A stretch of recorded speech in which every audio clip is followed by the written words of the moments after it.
Hello, everybody. It is 2 p.m. Eastern on a Friday afternoon if you are joining us live, which means it's time for another kick-ass career conversation. I am Kim. I'm Louise. And we're joined by... Hi, I'm Gigi. Bonjour. I'm so excited to be here, ladies. We're so happy to have you here with us, Gigi. We're going to let the world know a little bit more about you in a second, but we want to start this week like we start every week. What are we celebrating this week?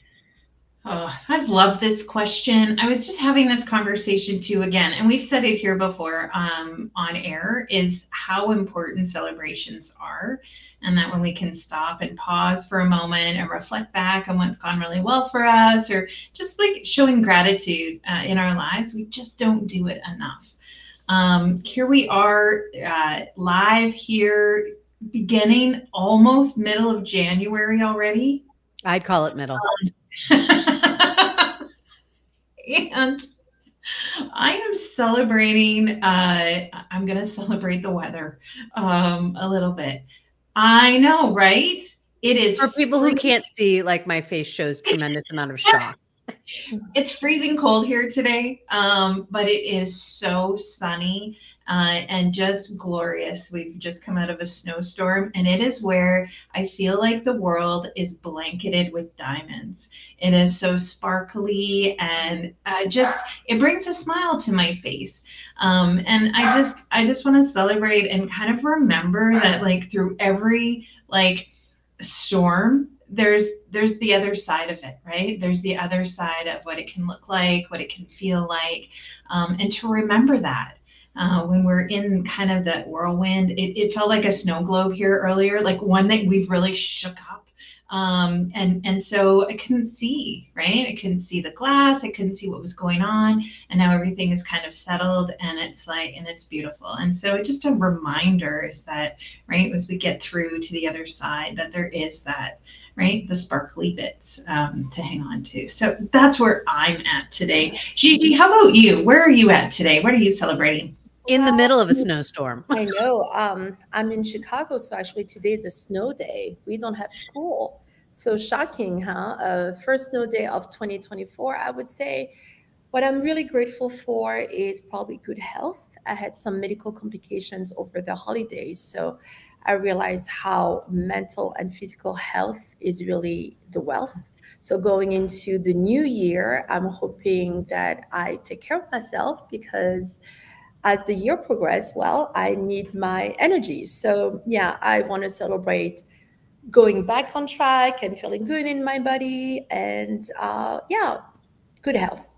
Yeah. Well, I'm sorry to hear that you had some health complications, and I'm glad to hear that you're grounding back into that place of taking care of yourself. So, For in the sure. midst of a snowstorm, which will be sparkly on the other side. You're welcome. I just sent it your way.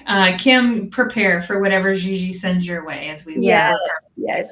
Well, having lived in Chicago, Kim, and plus it's a 4-day weekend because Monday is MLK. So after all, it's the silver lining of this snowstorm. There we go. Yeah.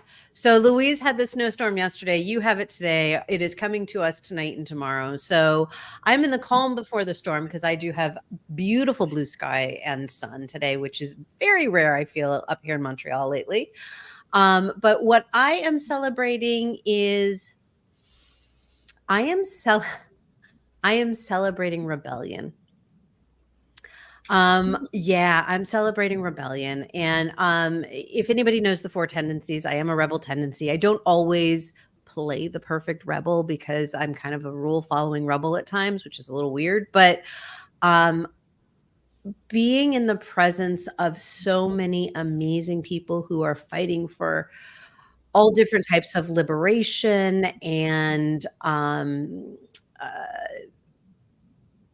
I think liberation is really the strongest word right now. It just feels like there is a lot to be celebrated around this idea of rebelling against those things that are not working for ourselves, in our societies, in our communities, in our families, in our hearts, and standing up and advocating for that which we believe. So yeah, I'm celebrating rebellion today. And it's really timely, Kim, because Monday is Martin Luther King Day. So Yes, talk about activism and standing up and raising your voice. I think it's really timely. absolutely. Absolutely. MLK, he did some of that. That's for sure. Mhm. Gigi, let the world know a little bit about who you are and what you're bringing to the table today in our conversation about lifelong learning. So, um, for those that couldn't tell, Gigi is a from Paris. She's a native French speaker. She's has 20 over 21 years of experience in immersion, independent, and international schools as a language and culture educator. She's an award recipient of the Prix d'Excellence by the American Association of Teachers of French, natural language acquisition, DEI advocate, triple citizenship of American, French, and Vietnamese. And she's a presenter and speaker at various language education conferences around the country, I believe. I think you had gone, yeah, wonderful. Around Gigi, the we're country, yes. so glad to have you Oh, here thank today. you. Thank you so much for the intro and thank you for connecting. I was so glad that I got to meet you before you traveled to Montreal. I got to meet your family and your daughter and kind of send you on the way with the French language. And I would say that language is really my sweet spot because I think I'm a byproduct of bilingualism, having lived in three continents. I think I live, I breathe. I'm someone who's extremely flexible. I found multicultural, having multiple cultures such an enrichment for me. I was born in Vietnam in the 70s. I'm a daughter of a French teacher myself. I was born in Saigon, Ho Chi Minh, the capital. So I grew up in a bilingual household where French and Vietnamese equally play a big part in who I am now as an individual. It really shaped me to understand differences and embracing differences. After the Vietnam War, my family settled in the 70s, 77. That's where I ended up. I grew up in Paris for 20 years. Formerly, the formative years are the most important, as we know, because they are the schooling years. They really shape the individual. It gives you a lot of grounding as a young adult. So from the age of 4 until 24, that's my entire life. Went to school, went to university over there. My parents don't live in Paris anymore. When 10 years ago my dad retired, he said, no more. I don't want to live in a big city anymore. So now they went from 5 million people to a village of 2,000. So talk about a life-changing retirement, and that's where I spend all my summer. It's a small village in Brittany on the Atlantic coast. And in the year 2000, I decided to make that move. I was very fortunate. My parents always tremendously encouraged me to see the world. They told me, you want to travel, you want to learn another language. I was very fortunate. As a teenager, I spent a lot of time in England, England being the closest English speaking country. I learned English when I was 6 at school. I developed a love for that language, strangely more in English than Spanish, and Spanish is equally close. But I think now as a teacher, how impactful my English teacher was. I wish I could see her now. To this day, I still remember her name, Madame Tubiana. If you listen, Madame Tubiana, I'm very grateful because I think that she really paved my way when I was 10 to encourage me to travel. She signed me up for the English club. She told me to go to a host family in England. She really shared her love of the language. And me now as an educator, as a grown-up, that's really my small contribution, is to be able to unleash your potential, to really enlighten. And look at the world in a different perspective and hopefully embrace differences, because I think the world would be better if we could all speak another language. Yes, absolutely. Um, Gigi, with it such like a rich, robust childhood around language, did you know that that would always be something that you pulled into your professional life? No, not at all. I think um, my love of traveling didn't start until I was in my 20s. Actually, Mm. fun fact, I went to law school. I was how do you say, design after high school. I think after high school we are immature. We just don't know. We're finding our path, and I went to law school, I think because of lack of inspiration.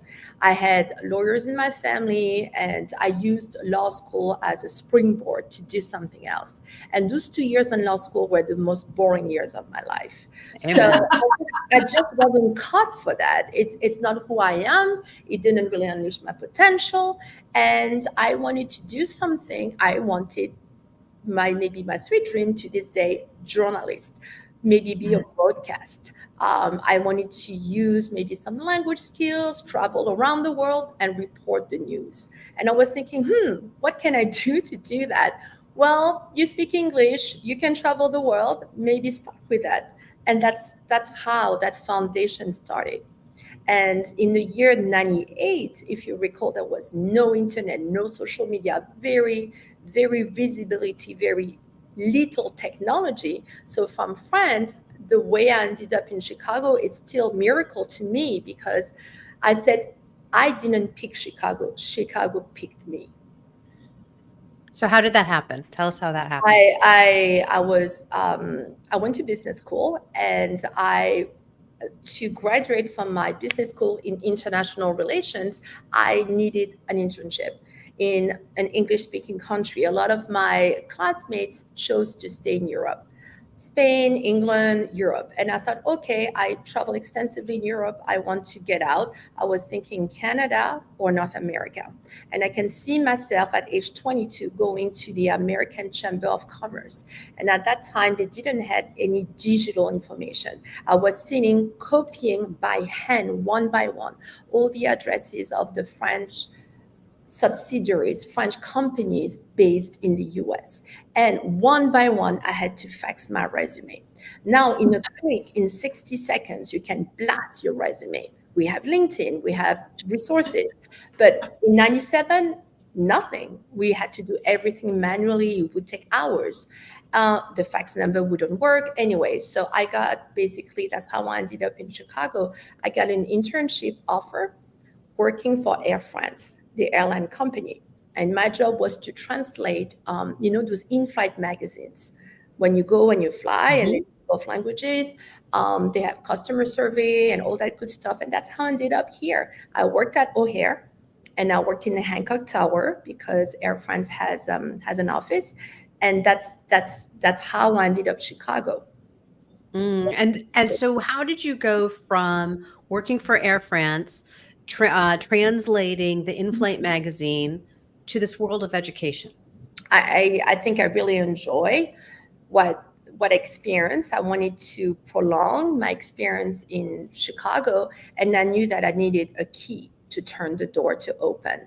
I knew that it was complicated to have an education abroad, and I think through education overseas, on site here in the States, you don't just get the transcript and the education, but also the culture.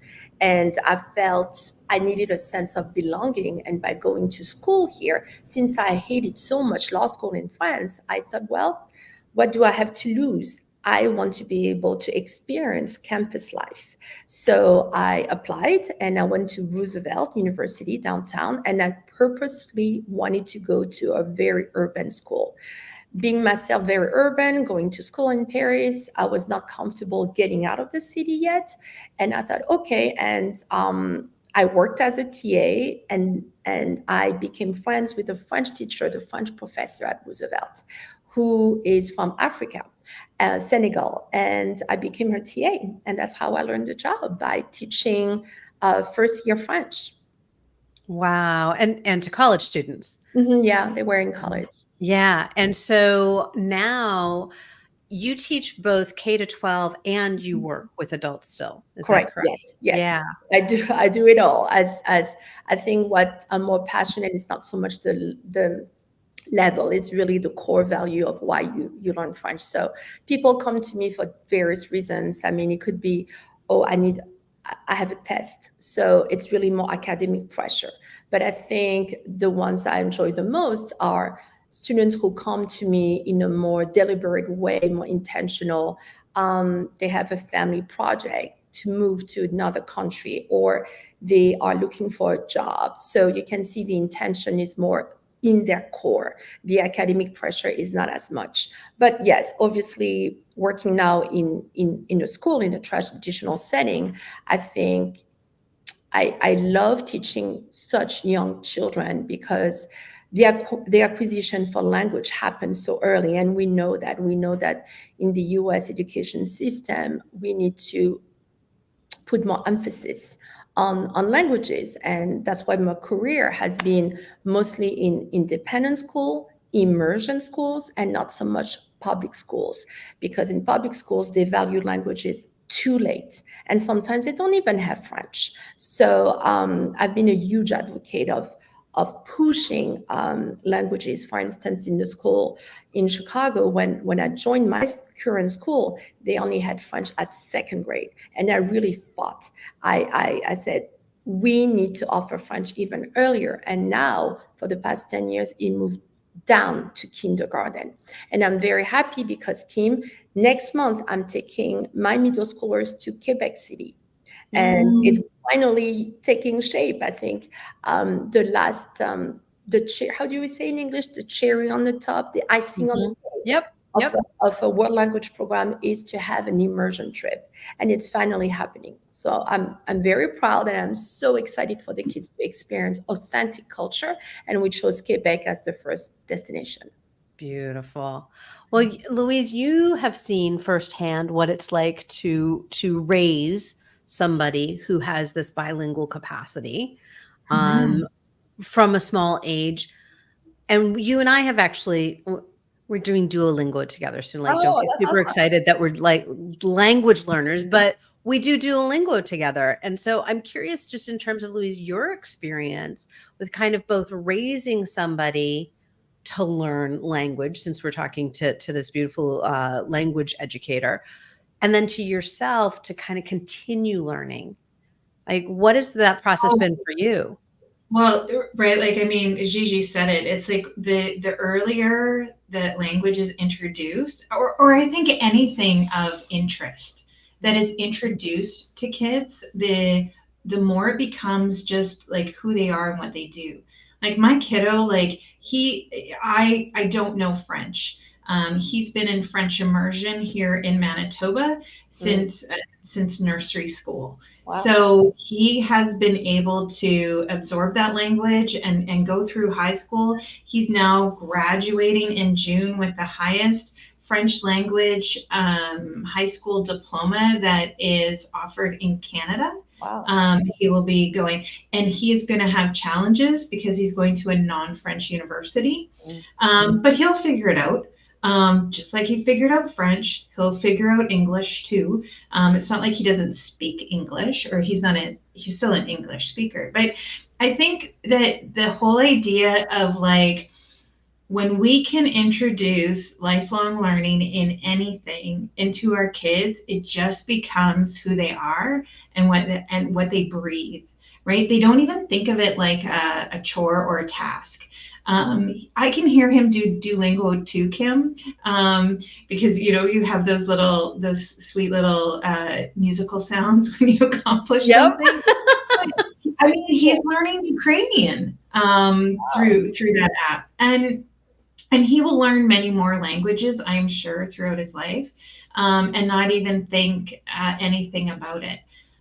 So this lifelong learner, like that we're talking about, really is, I think, instilled in us as kids. And as an adult trying to learn a language, it's a lot more difficult, let me tell you. And it's really interesting. But I think like my lifelong learning was instilled in as a child too, just not in the languages. Right? But I think it really is about who we are often as kids, and we bring that forward into our learning over and over and over again. Like, would you agree? Like, do you think it's something that like is part of who we are, or can you learn to be a learner? I think it's a little bit of both. I think obviously for me, it's my family heritage. So I kind of fell into it. I mean, despite it. And as a parent myself, my son is now 16. There's really no choice. From day one, the day he was born, I spoke to him in French to this day. So I think it's also because of my profession, I tend to be more strict, because I see language, any language, as a gift. So if you can take this gift that is giving to you, it's not just the language, but it's part of your identity. So growing up, he knows that his identity is also some French, some Vietnamese, some American. And I see that as embracing differences, and that, yes, that's what makes you unique. Maybe a little bit weird, but I think it's teaching our children that there's no mold and we come different shape and size. And I think the most important is also people look at me and say, oh, she looks Asian, why does she speak French? And I like to actually surprise people. I like to tell them a little bit about history. It depends on my mood. Sometimes I don't feel like I'm in the mood of educating everybody, Mhm. but diversity. And that's why I say I'm a big DI, and I've done multiple work in school, outside of school. In December, I was at the People of Color Conference in education. I'm part of the People of Color staff in my faculty. I'm pushing for those type of initiatives and I think as a world language teacher, it's natural, it's organic, it comes naturally to me. When I hired people in my school, I try to hire people who come from different backgrounds, who were born in situations that don't are not necessarily from France. I think it's beautiful for the kids to be exposed to individuals who had different trajectory, and they are not what you had expected to be a French native speaker. Well, you're talking about diversity, right? You're talking about diversity, equity, inclusion, and belonging. And the what's not lost on me, and I'm going to try and actually put it into words because apparently I'm failing at that right now, but or at least it feels like I am. But when we're talking about diversity, equity, inclusion, we need to be constantly learning because we're constantly in the midst of being with individuals that don't have that shared experience that we have, right? I am a white woman who grew up in North America, particularly in the United States. Now I lived in different parts of the United States, so I was introduced to different people with different backgrounds and different cultural heritage and different languages and all of that. And having that ability to understand that diversity was helpful, but that was only helpful so far because it was still within the context of the United States and people coming there. So there was a shared that shared thing of being within the United States. After having moved now 2.5 years of being up here in Canada, excuse me, being in Montreal, being in Quebec, not the rest of Canada. It is it the culture here, and as other cultures are being brought into here, it's a different experience. So I think diversity, equity, inclusion, and belonging is a stepping stone to lifelong learning. If we like you embrace DEIB, you're embracing this idea of lifelong learning because we are constantly learning from each other. So it's not just this idea of like, am I taking out Duolingo and actively trying to learn or going to a course or going to university? It's something more than that that gets instilled in us to continue to learn. I don't know that not fully formed, not fully baked, but that's the idea that's coming forward. And I think that we acquire that sense of belonging through communication as well. So Mhm. how do we communicate? By sharing a same language, and it doesn't have to be perfect. I tell the kids, I tell students, it's not about the accent; it's about the pronunciation. So as long as their comprehension and there's good intent and good effort, it would go a long way. If you want native accent, you have to do it in an immersion space. You have to have parents at home who will reinforce that, to be in a French speaking environment. So we need to create those spaces. And it's not always possible in the circumstances. But the language part is important because it transcends just the academic purpose of learning the language. It transcends because it creates that sense of connection and belonging. I'm connecting with another stranger. I'm connecting with another person in a different parts of the world because I made that effort.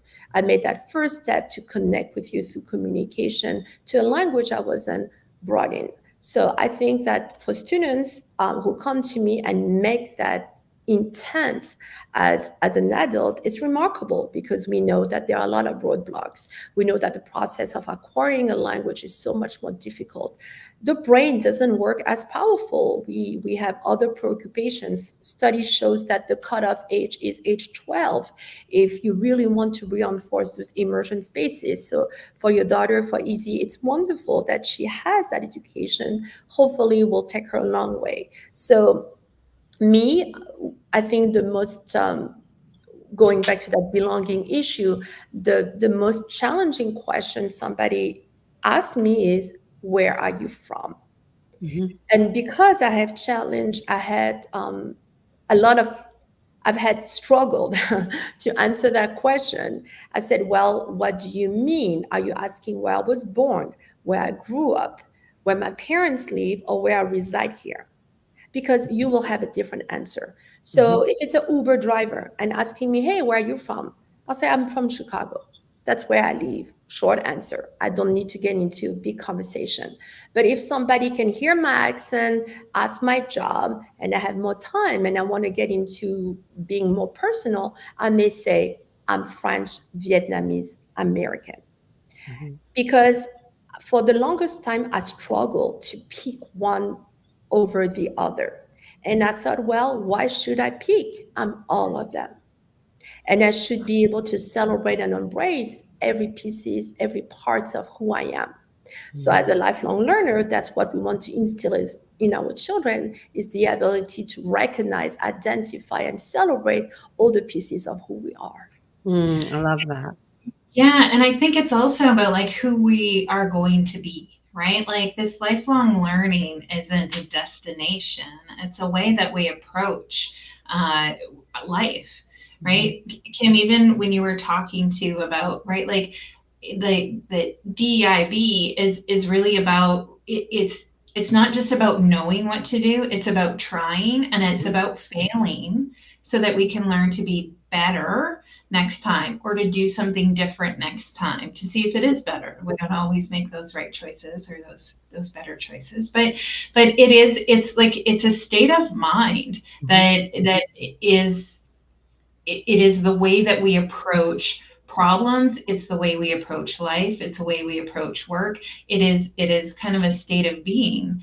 It's the way we approach relationships, right? This lifelong learning, this ability to say that there is going to be a time where I'm going to put up my hand, I'm going to say I don't know, right? But I want to know.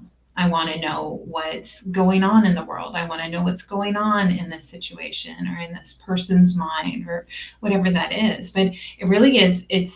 I think it's a state of mind, and I strongly believe too that we can get trapped in this idea that lifelong learning means I have to take a certificate, a course, go to school, a training, and say, I'm a lifelong learner because I've gone back to university 18 times. It's like, that's not what we're talking about lifelong learning, right? Like, there's a time and a place for that. But what we're talking about is like, how do we continue to put ourselves out there, learn from what we've done, and then make a conscious effort to do something different next time?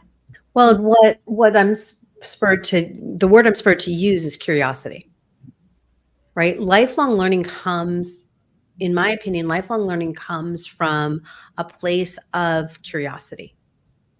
Because we can learn about anything. We can learn about ourselves, we can learn about other people, we can learn about cultures, we can learn languages, we can learn any of those things. And Gigi, you were talking about immersion, specifically around language. But I Mhm. think about anything that we want to become proficient in, that idea of immersion, immersing ourselves in whatever that thing is that we want to learn in that moment. And it's fine. I have a friend who's fully immersed in painting right now because they want to learn how to paint, how to do this craft better. And at some point, they'll probably move on to something else. And that's okay, because that's part of the lifelong learning journey as well, is that curiosity that allows us to kind of pick through those things that we're curious about, immerse ourselves in them for a little bit, and then come out a fuller, more more open person. Because I feel like every time we learn something, we open ourselves a little bit more to learning about something else. Mhm. Yeah, for sure. I think curiosity is really a key word. It's a quality we want to instill in our learners for sure. I see that for me, it's really my point of connection. I tend to be captivated and drawn to people who have experienced international situations like me. I would say half of my, not even half, maybe one third of my friends are fully French. Another third is American, Midwest based, and another third probably are married to somebody who's international, foreigners have lived in another country. I'm really captivated by that audience. For me, I found it so enriching. It's where my points of connections are. And that's why I love to work in an international environment, because I feel I'm so enriched. And sometimes I live vicariously through other people's experiences. It's it keeps me awake. It keeps my curiosity awake. I love to exchange those points of connections. And I don't know, it's there's I have lovely people around me from the Midwest, but unless they have that curiosity, it would be hard for me to pass the first step of friendship. Yeah. Yeah, absolutely. What a fun conversation that stems from this place of language, right? And of living a multicultural, multilinguistic life. Gigi, you've brought so much color and so much light into this conversation on so many levels. Oh, thank you, Kim. Yeah, you're very welcome. I would love to know what are those little nuggets that we have been kind of rolling around here that we want to be sure that we're taking with us today. What are those things that just kind of stood out in this conversation? I think curiosity is a very big word, whether you are age 5 or 50. I think if we can live vicariously through curiosity and have an open mind and always have an open door to, oh, what is different, and maybe not be so afraid of what looks different. I'm always I admire people who say, oh, I age 60, now I'm retired, I'm going to spend 1 year in Chile and I want to learn Spanish. Do it. I know that COVID has also emphasized all those life experiences that you were afraid to not do before. And maybe now we have to wait for a pandemic to change our mindset. So, yes, I think that life is short. I want to encourage everybody, if they have hopes, dreams, aspirations this year, to maybe not fully complete them, but at least have a plan and tip your toes into it. And also, there's no perfect. It's. I tell the kids, I tell students, we're not here for perfection. Don't tend to perfection. Always good effort, good intent will take you a long way. And going back into the immersion, if you want to really improve the language, it's wonderful to visit those big cities. Paris is hosting the Olympics this year. Great. But if you want to really immerse yourself, I would recommend you go to smaller town. I think it's really where you get the full authenticity of the locals. Put yourself outside of the comfort zone and experience the life of the locals by going outside of those big destinations, because I think that your cup will be fuller by putting yourself outside of the comfort zone. It's uncomfortable in the beginning, it's awkward, but I feel like the pay is really rewarding in the long term. Beautiful. Yeah, I think, Gigi, my golden nugget, something you said earlier on, was really about when you were expressing like who you are. You kind of like break that mold, right? It's like you are many things. We are all many things, and that we are all unique in our experiences. And when we can lean into that, and learn more, not just about who we are, but about others, I think that's where kind of that richness comes from, and that there is no right way, right? There's no right way of being. There's no right way to approach a problem. When we are a lifelong learner, we are just taking that chance. We're being curious, but we're also taking a chance of just doing something. And it doesn't matter if it's never been done before or if we've never seen it done before, is to really take that chance. So I appreciate that nugget, and I'm going to take that away from this conversation.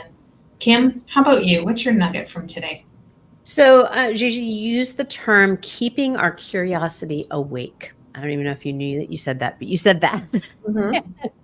And I love the way, I just love the language that you use there, because very often curiosity can lie dormant, right? It can be sleeping, dormir, right? It could be sleeping. Mm-hmm. It being in the place of giving it a poke every now and then, just seeing if it's awake. Mm-hmm. Mm-hmm. And a lot of the people that I have worked with over the years are afraid of their Mm-hmm. curiosity. They're afraid to step into that place of, well, what if I make a mistake? What if I don't do it right? What if I embarrass myself? What if Louise went on this journey last year of improv. She had never done anything like that before, but was curious. And she let that guide her, and like honestly was having a blast. I'm speaking for you, but like you shared it publicly, so I think I can. For myself, we have probably about 5 months left here in Montreal before we're going to leave the province. And I have not immersed myself in the language because I haven't had to where I live. Mm-hmm. And I'm spending this time being curious. It's scary as hell because I don't want to mess it up and I don't want to upset anybody with my horrible language skills and what feel like horrible language skills. And I'm curious enough to start trying. So I'm trying to order things. I'm trying to have conversations. I'm trying to send emails using a mix of languages, but I'm trying to use what I do know in a way to let me experience a little bit more of the culture that may not be right here in my literal backyard, but is definitely in the surrounding area. So keeping the curiosity awake. Mm-hmm. What happens in the summer, Kim? Where are you guys living, going? We don't know yet. So stay tuned. And how is Easy doing at school? Talking about the Well, she just got honor roll for the fourth time in a row. So I'd say she's wow. doing fine. Yeah. I'm not surprised. Yeah. Yeah. So thank you very much for asking. Fantastic. Gigi, where can people connect with you if they want to talk more with you or to kind of experience you a little bit more? You posted the LinkedIn. I think it's the best way for me to get in touch with people. They can message me. They can look at my experiences, and if they have questions about my path, how to become a French teacher, what it means to be a language educator, I'll be happy to chat with them. Fantastic. Thank you, Gigi. Lovely. And that link, that LinkedIn link is in our profile, is in our words. We're talking about language, and I apparently don't have it today. Wow. Louise, I have what do we have coming up? I was Yeah. gonna say, I have some words to share. Thanks everyone for joining us live here. You can also listen to us on the podcast wherever you pod, and check us out online at yourkickasscareer.com. We have all kinds of events and shows coming up, so please do that. Our next mini class that we have coming up in a couple of weeks is all around micro movements. This is a series of events Kim and I are putting on free. That is all about making macro changes in micro ways. So please come on out to that. Next week, Chasing Your Dreams at Any Age with Cheryl. It's going to be another fantastic kick-ass conversation. So please join us however you choose to. YouTube, Facebook, LinkedIn, Potting. I don't know. We're all over the place. So tune in and check it out. We would love to see you, hear you, experience you, however that looks. Kim, how was that? Did I You sum did it all great. up? You know you Okay. did great. Gigi, thank you again for making time for stopping Oh, you by. bet. Thank you so much. Thank you, ladies, for inviting me. Thank you, Kim. Thank you, Louise. I wish you a happy new year. Bonne année. And I'll see All you right. soon. À All bientôt. right. Bye, Take care. everyone. Bye Merci. for now. Au revoir.